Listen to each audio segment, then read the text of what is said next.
Well, I learned early on because a congressman said to somebody who reported it back to me that those right-to-lifers, those people all vote on that issue. And the people who are on Polly's side, they vote on a lot of different issues. And that was my real clue that this was a numbers game. And we had to outnumber them in every way.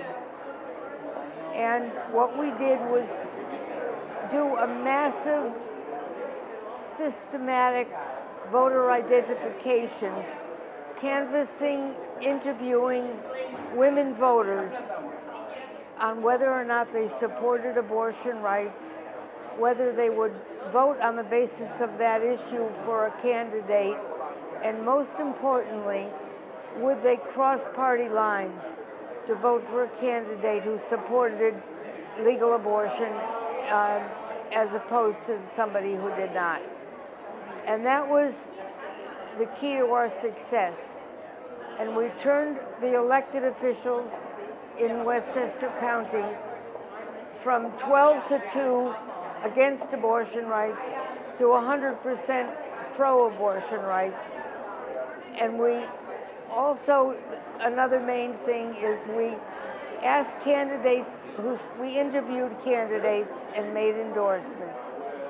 And we urged the candidates whom we endorsed to use the issue positively as a way to get votes and to include abortion rights in their written literature, if not do a separate abortion rights brochure.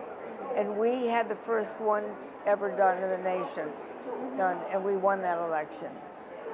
You know what, given the lifetime of work you did on it, what are things that we should be doing right now to fight effectively for reproductive rights? Is to educate the electorate, women voters and their men, their families,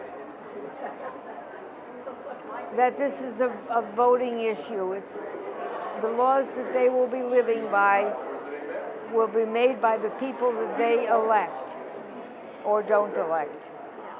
And that it's important to vote on the issue. And that's the only way we're going to keep abortion and birth control accessible to women who need it everywhere in this country. So you do think it's the most important issue that people should? I don't know if it's the most important issue. Climate change is a very important issue. So there are important issues. In my experience, generally, the candidates who support abortion rights are also with our side of the issue on things like the environment and voting rights and other issues. Okay. Well, I mean, right now it seems like there is a real organized attack on reproductive rights happening in many different states across the country, happening at the state levels. Are you surprised that we're seeing this in 2016? No, because they have figured out over the years what you have to do to prevent women from getting abortions. And so no, I'm not surprised. I'm kind of impressed at the range of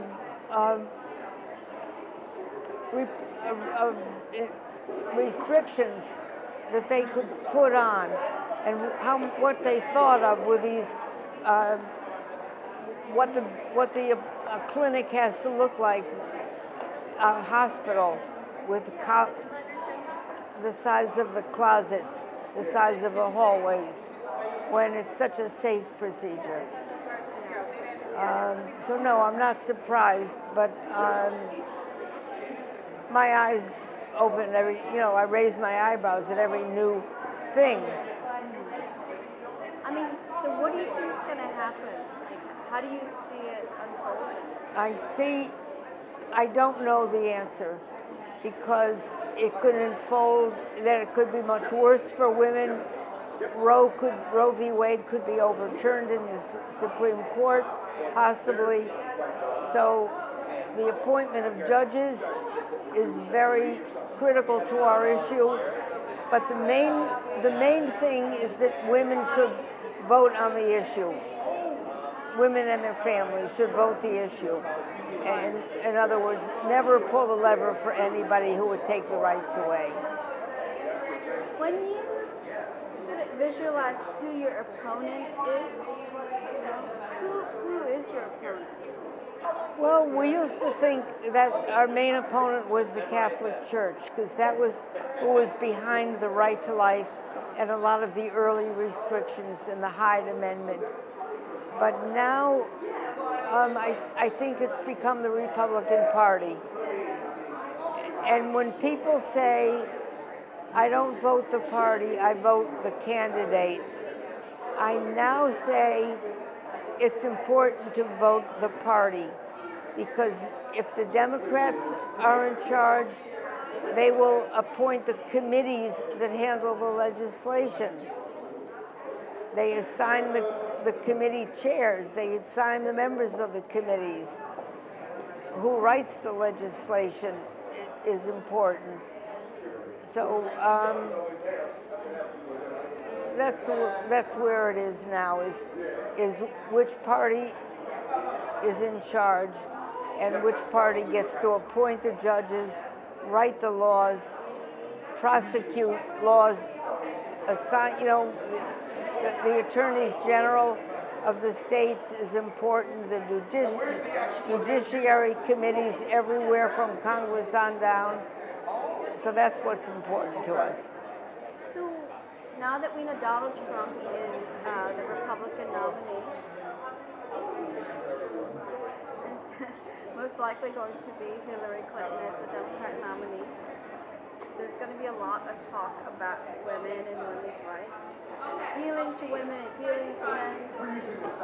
How do you feel about what's going to happen? This is right now May 10th. Yeah. What can happen? Are you afraid of the rhetoric? I know Hillary Clinton, and I've heard her speak on reproductive rights. And she's fabulous. She knows the issue cold. She knows everything that's going on, and she can articulate our side of the issue better than anyone I know in the legislature. So I think that Hillary versus Trump, who changes his position very frequently, so we don't really know what his position on abortion rights or birth control is. He's got daughters, he's had several wives. He ought to know, but what he knows is right and what he does are not the same. So I don't know what he'll do. So do you have any advice for women and other activists who are wary about getting involved because they can't deal with the hatred and the bullying and the intimidation? Well, the people who are afraid of intimidation and opposition and protesting and death threats, either they get over it or they don't get on the front lines. That's it. But you've been able to withstand all that. Yes. I didn't bother them. I debated them on cable television, in front of audiences, on the radio, countless times, one person or another from the opposition. And I've had bad headlines against me, but so what? You just let it roll off. You just let it roll off you. And those are the people who become the leaders on the front lines. They don't get bothered by it. You can't let it bother you. You get thick-skinned. I don't know if it's a thick skin. It's a mindset. That's what they do, and let them do it. Okay, one last thing. This is what I think everybody is being asked. Why will you vote pro-choice? Why will I vote pro-choice? Well, because there's nobody better equipped to make the decision about whether to have a baby than the woman in question. Women don't want abortions. They want not to be pregnant. And if that's what you have to do when you get pregnant, you have to be able to end the pregnancy. And it's important to have safe, wonderful places to go to where you will be supported and not vilified, with escorts to walk you through the protesters if that's the case. What's your level of hope right now? Are you hopeful or not hopeful? I am basically born optimistic. I mean, I stayed in abortion rights for over 30 years because I'm optimistic. So I think that maybe the country will come to its senses, or the Supreme Court will come to its senses and strike down the Texas law, and the people will start to understand that the people who make the laws are the people who control your destiny. So it's important to elect pro-choice individuals only.